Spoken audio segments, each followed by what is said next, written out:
નમસ્કાર વિદ્યાર્થી મિત્રો, ચેપ્ટર નંબર 1 રસાયણ વિજ્ઞાનની કેટલીક પાયાની સંકલ્પનાઓ એની અંદર લાસ્ટ લેક્ચરમાં આપણે એકમ પદ્ધતિ ક્લિયર એની અંદર એસઆઈ એકમ પદ્ધતિ જોઈ હતી જે બહુ અગત્યની છે. એસઆઈ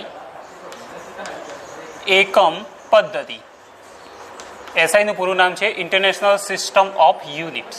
એની અંદર શું હતું? 7 પાયાની ભૌતિક રાશિઓનો ઉલ્લેખ છે અથવા તો 7 પાયાના એકમો. તો કયા કયા હતા યાદ કરી લઈએ. ત્યારે તો આપણે એક નાનું કોષ્ટક બનાવી દઉં. અહીંયા હતું પાયાની ભૌતિક રાશિ.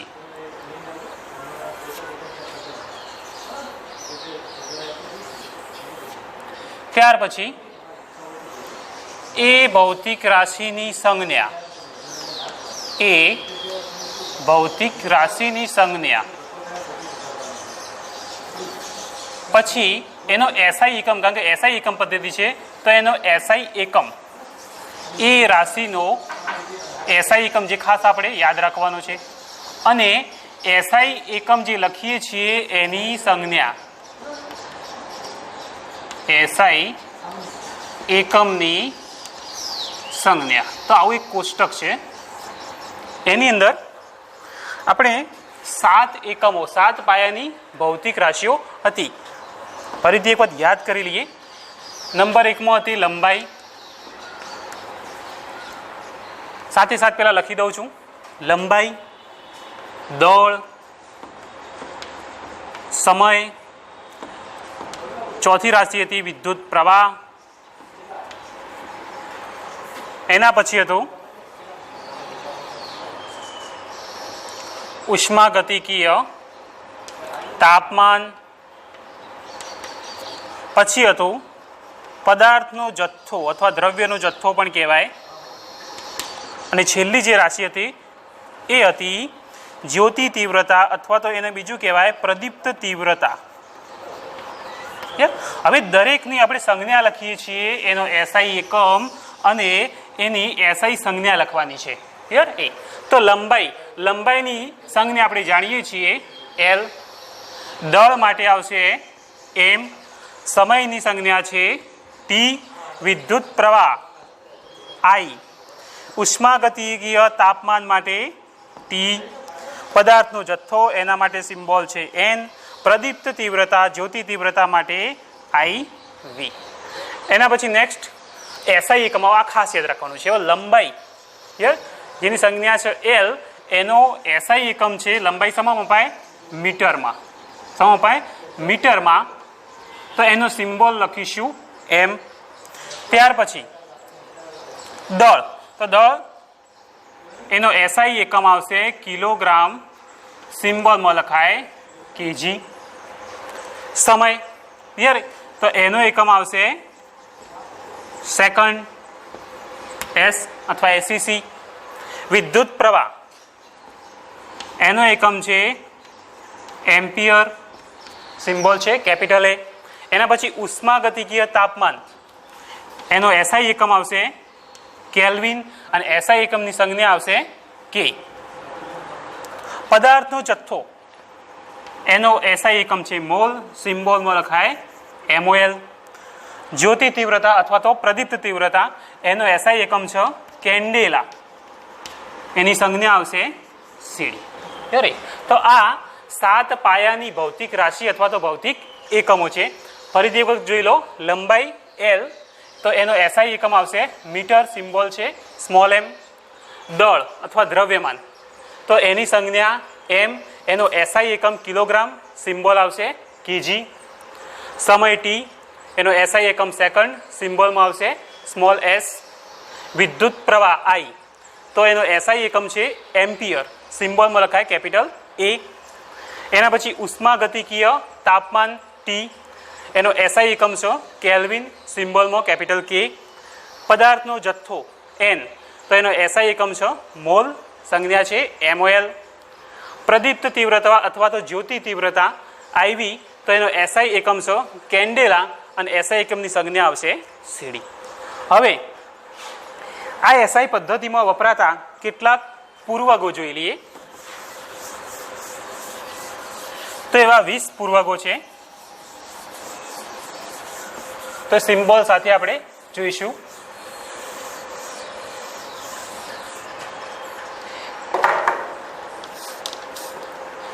એસઆઈ પદ્ધતિમાં અથવા એસઆઈ એકમ પદ્ધતિમાં વપરાતા પૂર્વગો.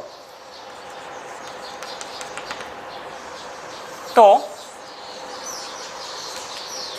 એની અંદર 20 છે. પહેલા માઇનસથી સ્ટાર્ટ કરીએ. એક છે 10 - 24 અહીંયા હું એનો પૂર્વક લખીશ કોષ્ટક પ્રમાણે અને અહીંયા એની સંજ્ઞા. તો 10 - 24 તો એના માટે પૂર્વક છે યોગટો. આ રીતે એનો સિમ્બોલ આવશે વાય. ત્યાર પછી 10 - 21 તો એનો સિમ્બોલ છે જેપ્ટો. ZEPTO zepto. એનો સિમ્બોલ છે ઝેડ. 10 - 18 આ કોષ્ટક જ બનાવીએ છીએ આપણે. એના માટે આવશે એટો. એનો સિમ્બોલ છે સ્મોલ એ. એના પછી છે 10 - 15 તો એના માટે છે ફેમટો. સિમ્બોલ આવશે એફ. 10 - 12 એના માટે પૂર્વક છે પીકો. સિમ્બોલ આવશે પી. 10 - 6 10 - 9 એના માટે આવશે નેનો, જેનો સિમ્બોલ છે એન. ત્યાર પછી 10 - 6 બરાબર તો એનો પૂર્વક આવશે માઇક્રો. એનો સિમ્બોલ આ પ્રમાણે મ્યુ છે. એના પછી 10 - 3 એનો પૂર્વક છે મિલી. એનો સિમ્બોલ આવશે સંજ્ઞા આવશે એમ. 10 - 2 તો એના માટે આવશે સેન્ટી. પૂર્વક આવશે સેન્ટી. સિમ્બોલ છે સી.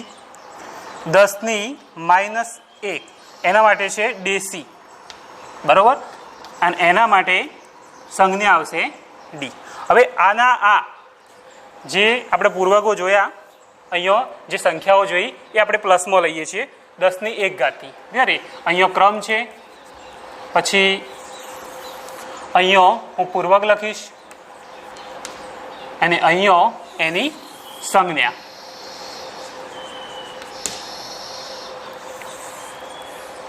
તો પહેલું 10 - 1 એટલે કે 10 લખીશું તો એના માટે આવશે ડેકા.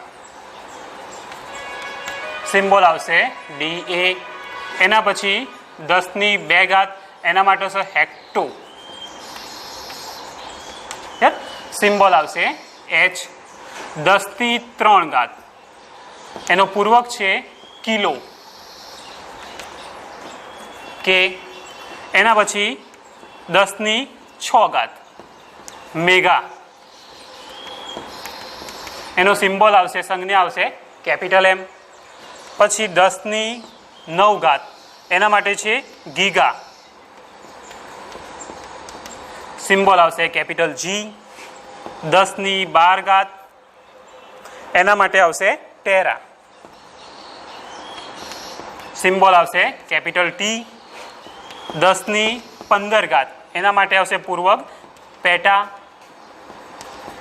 સિમ્બોલ આવશે P.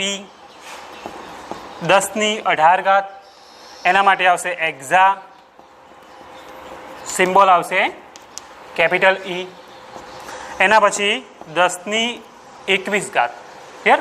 10 - 21 તો એના માટે આવશે જેટા. ZETA. ક્લિયર. જો આના જેવો મળતો જ છે. અહીંયા જેપ્ટો હતો જેટા.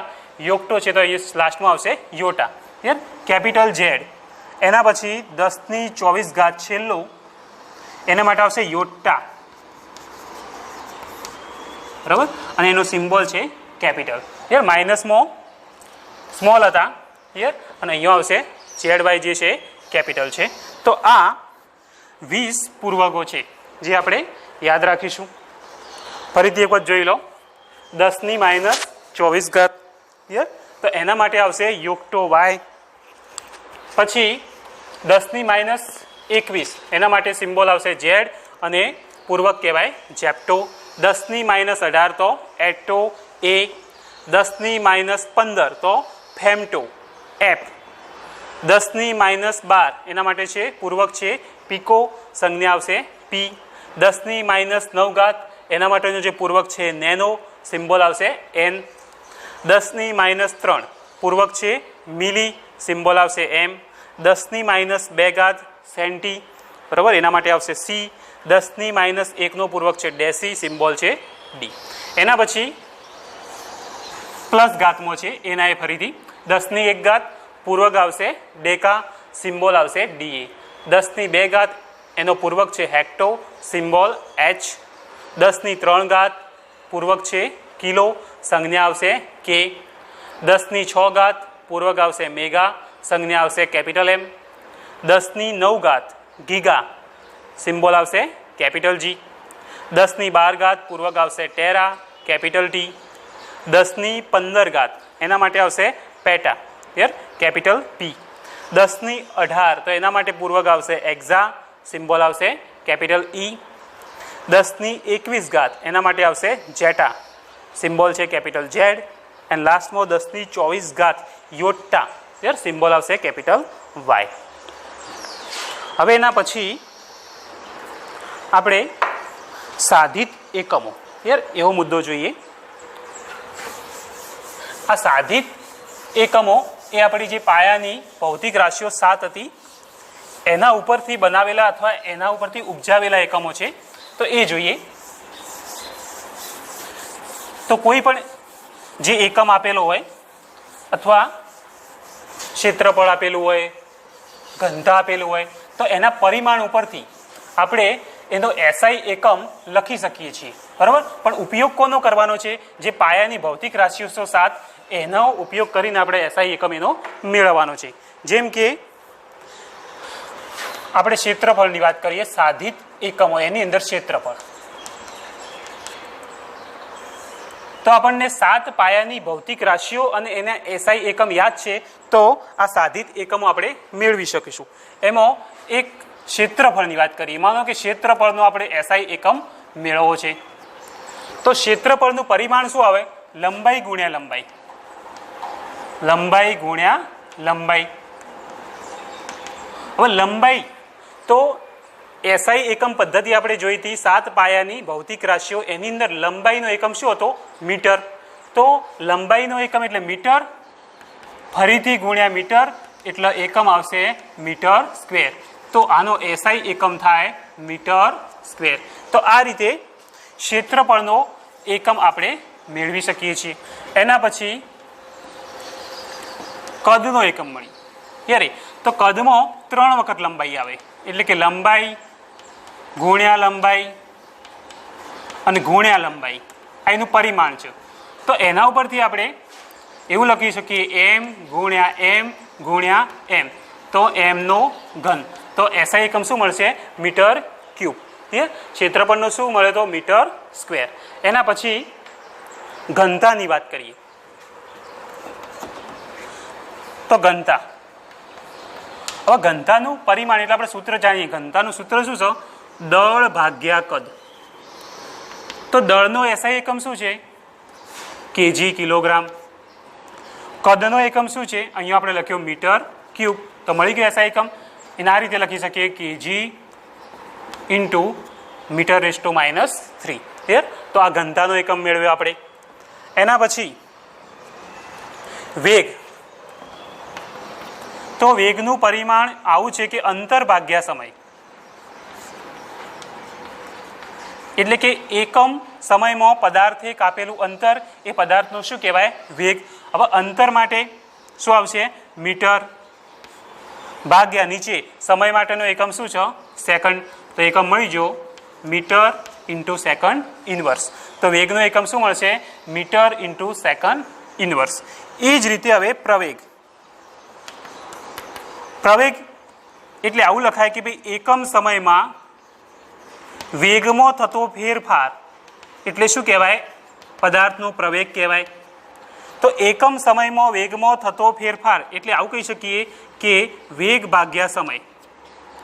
તો વેગનું તો આપણે જાણીએ છીએ મીટર ઇન્ટુ સેકન્ડ ઇન્વર્સ, અને સમયનું સેકન્ડ, સમયનો એકમ સેકન્ડ, સેકન્ડ ઉપર થઈ જાય એટલે એસની -1, બીજા એસની -1 એટલે એસની -2, તો metre into second raise to -2. તો વેગમાં આવશે metre into second raise to -1 and પ્રવેગમાં આવશે metre into second raise to -2. એના પછી બળનું સૂત્ર. તો બળનું સૂત્ર આવું છે, દળ ગુણ્યા પ્રવેગ. તો હવે દળનો એકમ શું છે? કેજી. ઇન્ટુ પ્રવેગનો આપણે જોયો metre into second raise to -2, તો એકમ આવો મળે kg metre second raise to -2. યરે તો બળનો એકમ આ રીતે આપણે શોધી શકીએ, kg metre into second raise to -2.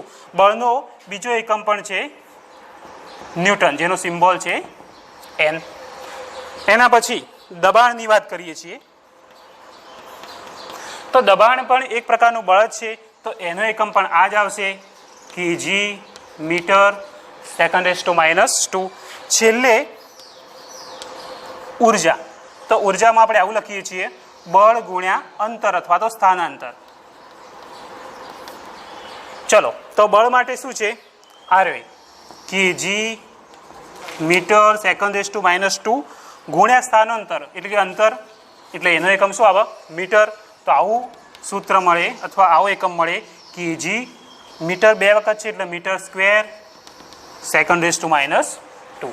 તો આ રીતે અહીંયા આપણે સાધિત એકમોની ચર્ચા કરી. 7 પાયાની ભૌતિક રાશિઓ ઉપરથી આપણે વિવિધ જે આ ઘટકો છે એના એસઆઈ એકમ મેળવ્યા છે. ફરીથી વખત જોઈ લો, ક્ષેત્રફળ, તો એનું પરિમાણ શું છે? L ઇન્ટુ N એટલે કે લંબાઈ ગુણ્યા લંબાઈ. તો એના ઉપરથી લંબાઈનો એકમ આપણે જાણીએ છીએ એસઆઈ એકમ મીટર, તો મીટર ઇન્ટુ મીટર તો મીટર સ્ક્વેર.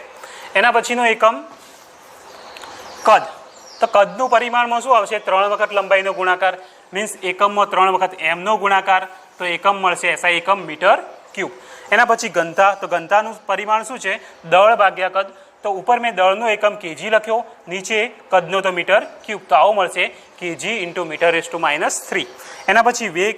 તો વેગ એટલે એકમ સમયમાં પદાર્થે કાપેલું અંતર, એટલે કે અંતર ભાગ્યા સમય. અંતર ભાગ્યા સમય. તો અંતર એટલે લંબાઈમાં હોય, એનો એકમ આવશે મીટર, સમય સેકન્ડમાં, તો આવું મળશે MS ઇન્વર્સ. એના પછી પ્રવેગ. પ્રવેગ એટલે એકમ સમયમાં વેગમાં થતો ફેરફાર, એટલે કે વેગ ભાગ્યા સમય. વેગનું તો આપણે ખબર છે MS ઇન્વર્સ, સમય માટે S ઉપર જાય તો શું થઈ જાય? MS race to -2. બળ. બળનું સૂત્ર પરિમાણ આવું છે, દળ ગુણ્યા પ્રવેગ. તો એના પરથી મેળવીએ, દળ માટેનો સિમ્બોલ છે કેજી ઇન્ટુ પ્રવેગનું તો આપણે મેળવ્યું MS રેસ ટુ -2. તો આખો એકમ આવો મળશે, એસઆઈ એકમ kg into metre into S raise to -2.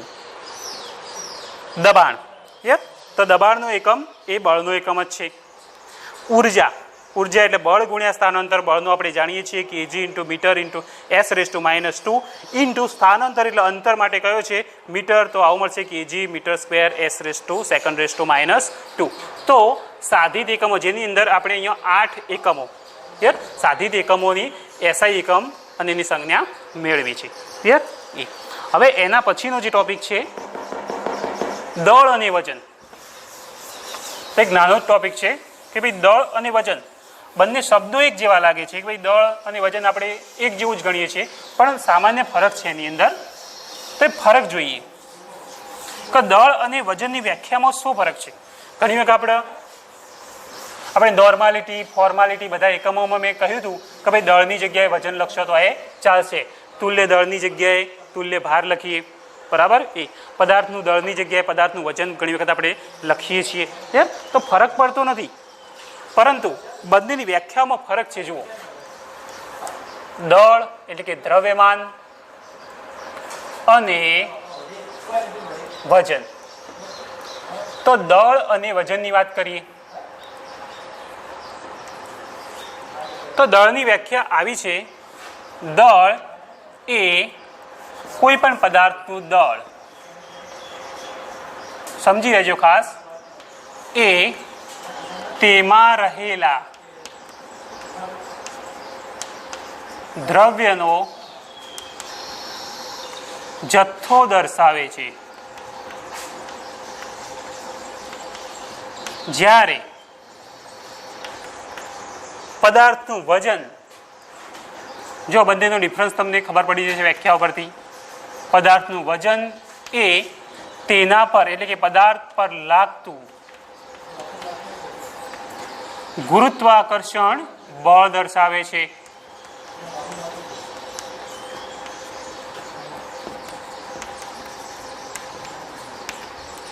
તો સમજી લો કે પદાર્થનું દળ એ તેમાં રહેલા દ્રવ્યનો જથ્થો, જેમ કે મેં આ ચોક છે તો એનો દળની વાત કરીએ તો આ પદાર્થ આખો જે ઘેરાયેલો છે અંદર જે દ્રવ્ય ભરેલું છે દ્રવ્યનો જથ્થો એટલે એનું શું કહેવાય? દળ.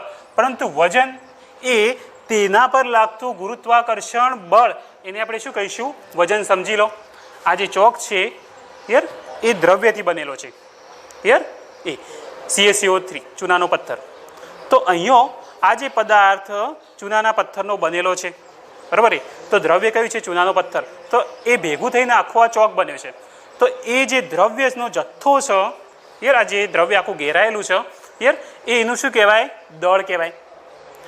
અને પદાર્થનું વજન, વજન એટલે એના ઉપર લાગતું ગુરુત્વાકર્ષણ બળ. આપણે જાણીએ છીએ કોઈ પણ પદાર્થ યાર આપણે છોડી દઈએ તો નીચે જાય છે. એ નીચે શાના કારણે જાય છે? ગુરુત્વાકર્ષણ બળ એને ખેંચે છે પોતાની તરફ. તો પદાર્થ પર લાગતું ગુરુત્વાકર્ષણ બળ એ પદાર્થનું વજન દર્શાવે છે. તો ખાસ સમજી લેજો બંને વ્યાખ્યામાં કે પદાર્થનું દળ એ તેમાં રહેલા દ્રવ્યનો જથ્થો દર્શાવે છે, જ્યારે પદાર્થનું વજન એ તેના પર લાગતું ગુરુત્વાકર્ષણ બળ દર્શાવે છે. હવે આ જે પદાર્થનું દળ હોય એ હંમેશા અચળ હોય છે. પદાર્થનું દળ દરેક જગ્યાએ અચળ હોય છે, જ્યારે પદાર્થનું વજન એ એક સ્થળેથી બીજા સ્થળે જતો બદલાય છે. આ ખાસ યાદ રાખીશું. એનું કારણ શું? કારણ કે એક સ્થળેથી બીજા સ્થળે જતો ગુરુત્વાકર્ષણ બળમાં પણ ફરક પડે એટલે ગુરુત્વાકર્ષણ બળ પણ બદલાય છે.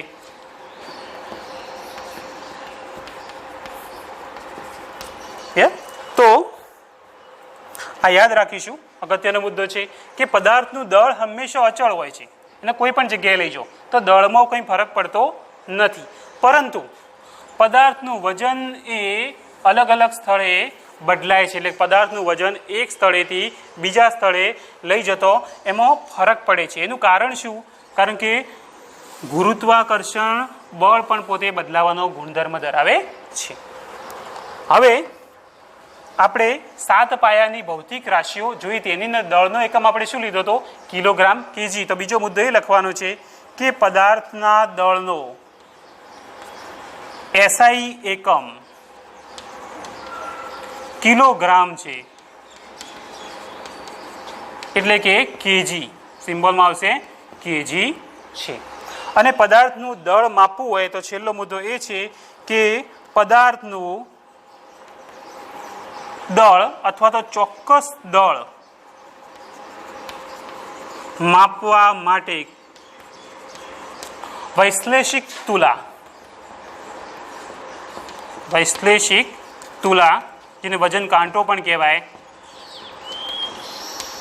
વડે માપી શકાય છે. તો દળ અને વજન એની અંદર આ 4 મુદ્દા છે. તો પહેલા એની વ્યાખ્યા છે કે ભાઈ દળ અને વજનમાં શું ફરક છે? પદાર્થનું દળ અને પદાર્થનું વજન. ક્લિયર? તો પદાર્થનું દળ એ તેમાં રહેલા દ્રવ્યનો જથ્થો દર્શાવે છે, જે આપણે ચોકના ઉદાહરણથી સમજ્યા. જ્યારે પદાર્થનું વજન એ તેના પર લાગતું ગુરુત્વાકર્ષણ બળ દર્શાવે છે. તો વ્યાખ્યા ખાસ સમજી લેજો. દળ શું છે?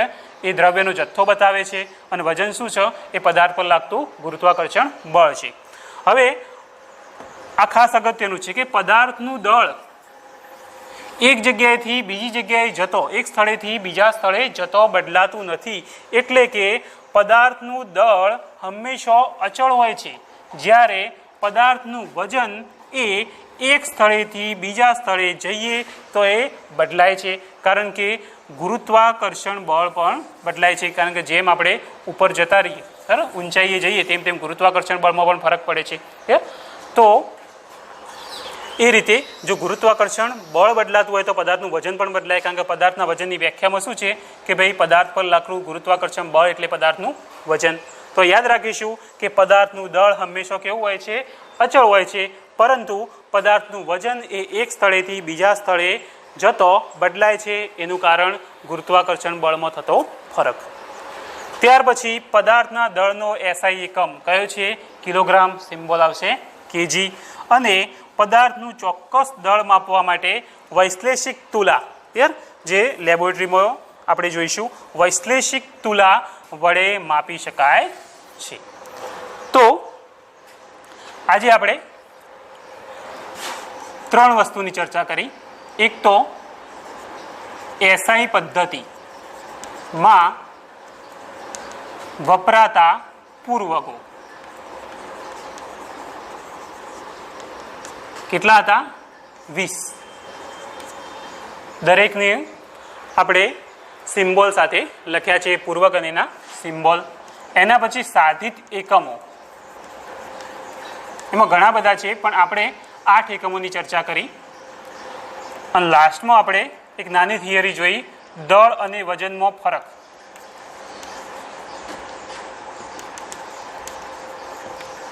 દળ અને વજનમાં શું ફરક છે એ જોયું, બરાબર. એ તો એસઆઈ પદ્ધતિમાં વપરાતા પૂર્વકો એનો આપણે અભ્યાસ કર્યો, સાધિત એકમો, દળ અને વજન.